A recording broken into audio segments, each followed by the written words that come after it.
Hello, lawyers.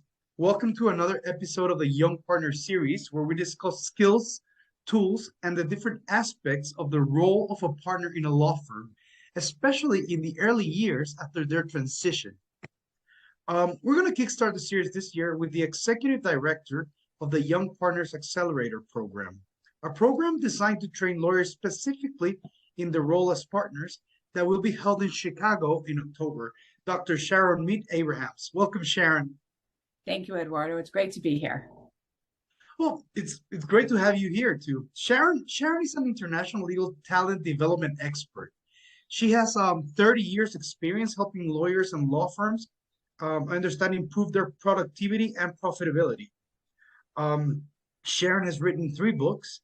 They've been published by the American Bar Association. She has authored over 130 articles related to professional and business development in the legal profession and conducted over 200 seminars in a diversity of venues. And also, she's an editorial board member of Practice Innovations at Thomson Reuters. You keep yourself busy, Sharon. That's an impressive career. Never a dull moment. Well, due to your extensive experience working with lawyers that transition into the partner role, uh, I would like to talk about the partner role in general and some of the difficulties that arise during that time in a lawyer's career.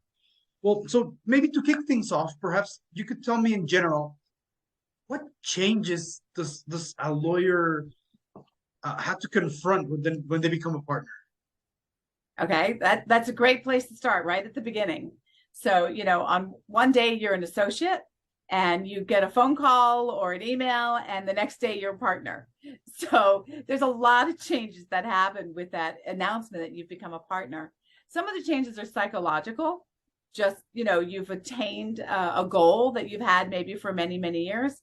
And some of the changes are actually related to the responsibilities that you now have to your clients, to the firm, and to the people that you've worked with for all these years before you became partner. Okay, and talking about those responsibilities, what would you say are the different responsibilities or roles that a partner has? So if you And perhaps let's just emphasize in those that they didn't have when they were associates. Okay, so we can look at it in a couple of ways, and the Young Partner Accelerator, we go into a lot more detail. So I'm just going to give you some of the highlights of this. But if you look at it from the idea of internal and external, all right? So internally, now that you're a partner, you have new responsibilities. You have responsibilities to the firm that you never had before when you were an associate. An associate, you're a employee, and as a partner, you're an owner. And so the lifeblood of the firm is now in your hands. And that's a big change for some people. And there's a lot of stress and anxiety related to that. So that's internal. If we look at external, that has to do with your clients and making your clients happy and the new demands that clients are going to have on you now that you are their partner, right? When you're an associate, you're just the worker bee, but now you're the partner. So it has a lot to do with the relationship that you have with them. That's internal and external. But then we also look at the pressures to keep things status quo and moving along, and then making innovative changes. So there's a whole other set of pressures, especially as a young partner coming in. You might be in line for succession planning, and the firm might look to you for those innovative changes. It's a lot of pressure. So what you're saying is that normally, in your experience, firms look to the younger partners for the innovation part of the firm. Is that how it works? Well, I hate to use the term old dinosaurs, but I think most law firm partners understand that there's this group, especially at the senior level, that are the people who have some of the old thinking and if it ain't broke, don't fix it attitude. But the world is changing so fast right now. These older partners don't have the skills, knowledge, ability, or interest in technology and the things that are changing. And they look to the younger people for guidance, which is a beautiful thing, right? The younger people can mentor up a little bit. All right, great. And in your experience, what are the main obstacles that a young partner actually faces when they transition into this new role? I mean, we talk about the good thing now that they're going to look for them for innovation, but what's that wall they hit when they transition? I think the main obstacle that gets in the way of people who have been told you're a partner now is really a lack of information, a lack of expectations being shared with them. They don't necessarily know what their new roles are, that they have these new internal responsibilities or external responsibilities, because nobody's really sat down and shared that with them. And so to me, the biggest obstacle is information. The young person, or the doesn't have to be a young person, the young lawyer, because it could be any age, the young partner is not told enough about what the expectations are of the firm. So I think that's probably one of the biggest obstacles.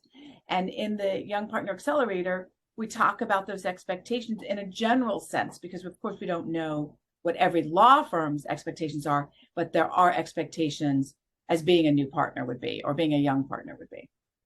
So maybe to summarize that, you would say that the biggest obstacle they face is clarity in their new role, clarity in expectations. Yes, that's a good word to use, is clarity, because they have some thoughts about maybe what they're supposed to do. They look at other partners and see what they're doing.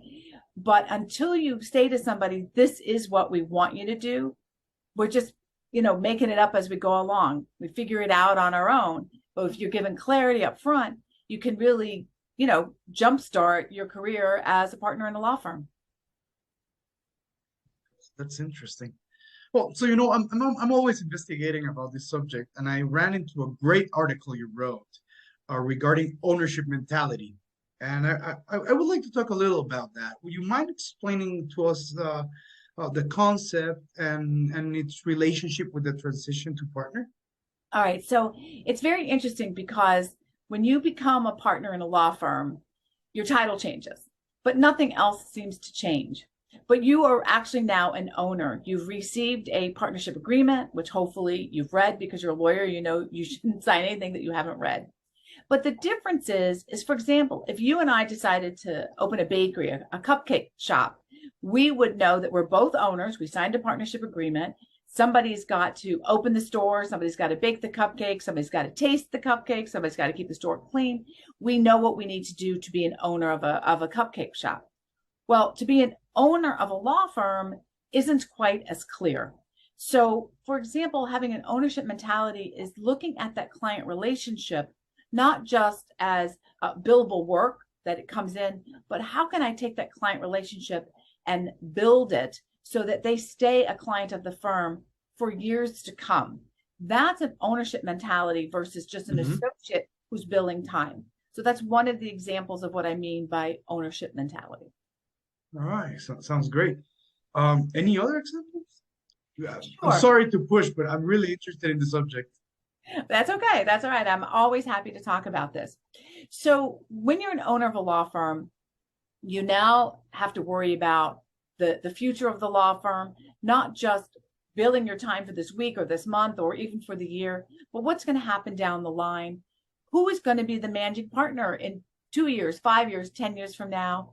Who are the clients going to be? What type of work am I going to be doing? Me personally as a partner of the firm, or what type of work should the law firm should be doing? I worked with a firm years ago that went from being on the defense side, insurance defense, to plaintiff work. They literally pivoted their entire firm. It was the owners of the firm that made that decision to make a pivot, to stay up with where was the best income source for the type of law that they did. So with the ownership hat, you're looking at more than just, am I building my work? Am I doing my business development? But what am I doing for the future of the firm, to ensure a future of the firm, the succession planning of the firm? Am I looking at the people who we hire at the firm? Do you see, it's more owning a business, right? I practice law. It's a profession. Well, once you become a partner, you're a business owner, and you need to look at it like the cupcake shop that you and I are going to open. And we'll flip a coin to see who has to open early at 3 a.m. to make the cupcakes. Sounds great. And I hate to ask it this way, because I'm sure that if I ask you for advice, you can give us hundreds of pieces of advice. But since time is limited, if you could only offer one piece of advice to a young partner, what would that be? Ask questions. Seriously, ask questions. You've become a partner now. Ask, what does this mean? What are the expectations? Can I get clarity on what the roles are that I'm supposed to play? If you don't ask, you'll never know. And I think what happens as an associates are so afraid to show their lack of knowledge in an area or to show a lack of confidence in an area that they don't ask questions. And they learn maybe through junior people and all of that actually how to practice law, and eventually they'll get a good mentor, and they'll become a better lawyer. But as a partner, you now have every right to say, I want to see the finances. I want to know how we're doing. I want to do strategic planning. I'd like to know what the strategic plan of the firm is. Ask questions so that as a business owner, you have the data and the information you need to make good decisions for the firm. So number one, ask questions. Thank you, Sharon, for taking the time to speak with us.